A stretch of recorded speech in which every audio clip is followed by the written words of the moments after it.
ഈശോയിൽ ഏറ്റവും പ്രിയമുള്ള സഹോദരങ്ങളെ, ഞാൻ വളരെ പ്രധാനപ്പെട്ട ഒരു കാര്യം നിങ്ങളുടെ ശ്രദ്ധയിലേക്ക് കൊണ്ടുവരാനാണ് ഇന്ന് ഈ വീഡിയോയിൽ വരുന്നത്.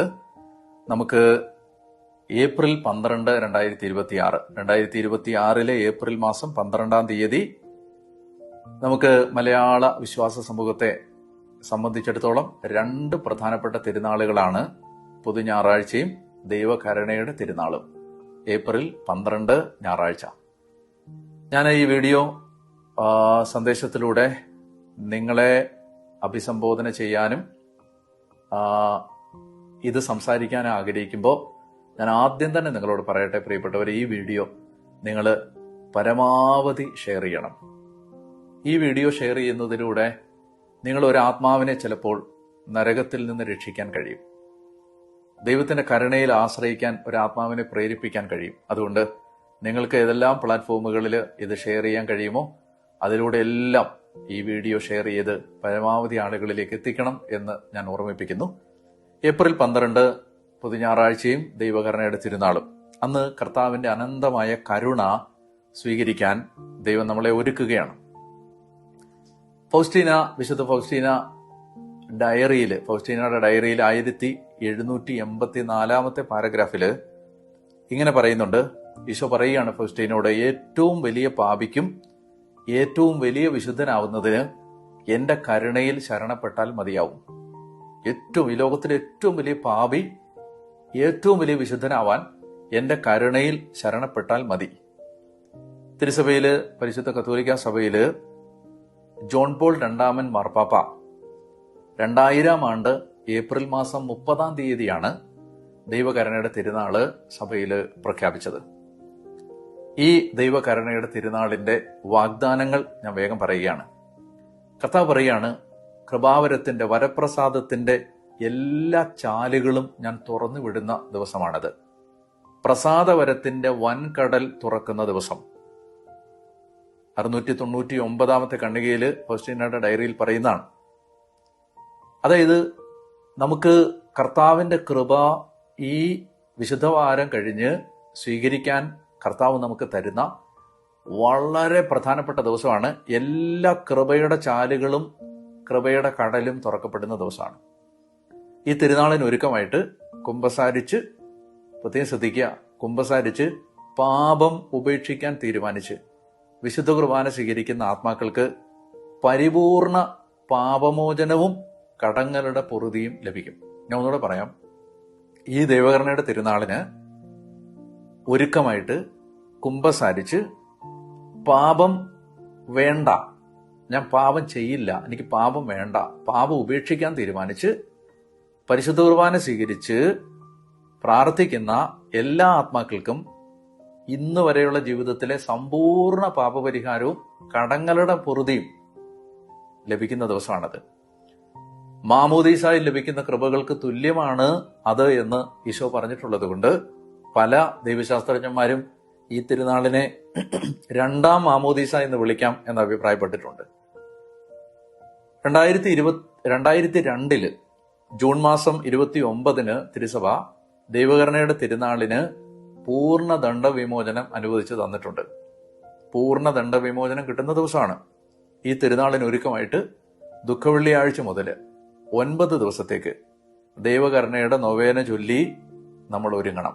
ദുഃഖവെള്ളിയാഴ്ച മുതൽ 9 ദിവസത്തേക്ക് ദൈവകരുണയുടെ നൊവേന ചൊല്ലി ഒരുങ്ങണം. ഓരോ ദിവസവും ഓരോ ഗണം ആത്മാക്കളെ, ലോകത്തിലെ ആത്മാക്കളെ പല ഗണങ്ങളായി തിരിച്ച് ഓരോ ദിവസവും ഓരോ ഗണം ആത്മാക്കളെ സമർപ്പിച്ചുകൊണ്ടാണ് ഈ നൊവേന ചൊല്ലുന്നത്. ഈ തിരുനാളിന്റെ ഏറ്റവും വലിയ പ്രത്യേകത എന്താന്ന് പറയട്ടെ. നമ്മുടെ ജീവിതത്തിൽ ഇന്ന് വരെയുള്ള പാപങ്ങൾ, നമ്മുടെ ആജീവനാന്ത പാപവും കടവും ഒറ്റ തവണയായിട്ട് പരിഹരിക്കാൻ, ഒരു പ്രാവശ്യം കൊണ്ട് മുഴുവൻ പാപങ്ങളും കടങ്ങളും പരിഹരിക്കപ്പെടാൻ നമുക്ക് കിട്ടുന്നൊരവസരമാണിത്. ആത്മാക്കളുടെ, ഈശോ പറയാണ്, ഈ ലോകത്തെ ആത്മാക്കളുടെ പാപങ്ങള് ലോകത്തിലെ മുഴുവൻ മണൽത്തരികളെക്കാൾ അധികമാണെങ്കിലും അവയെല്ലാം എന്റെ കരുണയുടെ അത്യഗാധമായ ആഴത്തിൽ മുങ്ങിപ്പോവും എന്ന് പറഞ്ഞാൽ, ഈ ലോകത്തെ എല്ലാ മനുഷ്യരുടെ എല്ലാ പാപങ്ങളും എന്റെ കരുണയുടെ അത്യഗാധമായ ആഴത്തിൽ മുങ്ങിപ്പോവും. മനുഷ്യന്റെ പാപത്തെക്കാൾ വലുതാണ് ദൈവത്തിന്റെ കരുണ. ആ കരുണ സ്വീകരിക്കണം. നമ്മൾ അങ്ങനെ പറഞ്ഞ് ഒരു ഉദാസീനതയെ കഴിഞ്ഞിട്ട് കാര്യമില്ല. ആ കരുണ സ്വീകരിക്കാൻ ഒരു വാതിൽ ദൈവം തുറക്കുന്ന ദിവസമാണ്. അപ്പൊ ഞാൻ വേഗം പറയുകയാണ് എന്തൊക്കെയാണ് നമ്മൾ ചെയ്യേണ്ടത്. ഒന്ന്, നമ്മൾ പ്രസാദപര അവസ്ഥയിലാണെന്ന് ഉറപ്പുവരുത്തുക. എന്ന് പറഞ്ഞാൽ ദൈവകരുണയുടെ തിരുനാളിന് ഒരുക്കമായിട്ട് കുമ്പസാരിച്ച് പരിപൂർണ വിശുദ്ധിയിലും കൃപയിലും ആയിരിക്കാൻ ശ്രദ്ധിക്കുക. ദുഃഖവെള്ളിയാഴ്ച മുതൽ ദൈവകരുണയുടെ നൊവേന ചൊല്ലുക. ദൈവകരുണയുടെ തിരുനാൾ ദിവസം, അതായത് ഈ വർഷം നമ്മൾ ഏപ്രിൽ മാസം 12-ാം തീയതി പൊതു ഞായറാഴ്ച ദൈവകരുണയുടെ തിരുനാൾ സഭ ആഘോഷിക്കുന്ന ദിവസം പരിശുദ്ധ കുർബാനയിൽ പങ്കുകൊണ്ട് ഈ തിരുനാൾ ആഘോഷിക്കുക. 4-മതായിട്ട് ദൈവകരുണയുടെ ഛായാചിത്രം വണങ്ങുക. യേശുവേ, ഞാനെങ്കിൽ ശരണപ്പെടുന്നു എന്ന പ്രാർത്ഥന ആവർത്തിക്കുക. Jesus, I trust in you എന്ന പ്രാർത്ഥന ആവർത്തിക്കുക. 5-മതായിട്ട് മാർപ്പാപ്പയുടെ നിയോഗാർത്ഥം ഒരു സ്വർഗസ്ഥനായ പിതാവേ, ഒരു നന്മ നിറഞ്ഞ മറിയവും ഒരു തൃത്വസ്തുതിയും വിശ്വാസ പ്രമാണവും ചൊല്ലി പൂർണ്ണദണ്ഡ വിമോചനം പ്രാപിക്കുക. പ്രിയപ്പെട്ടവരെ, ഞാൻ ചുരുക്കിയാണ് പറഞ്ഞത്. നിങ്ങളെ ഞാൻ ഏറ്റവും സ്നേഹത്തോടെ പ്രോത്സാഹിപ്പിക്കുകയാണ്. എല്ലാവരെയും പ്രോത്സാഹിപ്പിക്കണം. കുടുംബാംഗങ്ങളെല്ലാം ഇത് പറഞ്ഞ് പ്രോത്സാഹിപ്പിക്കണം.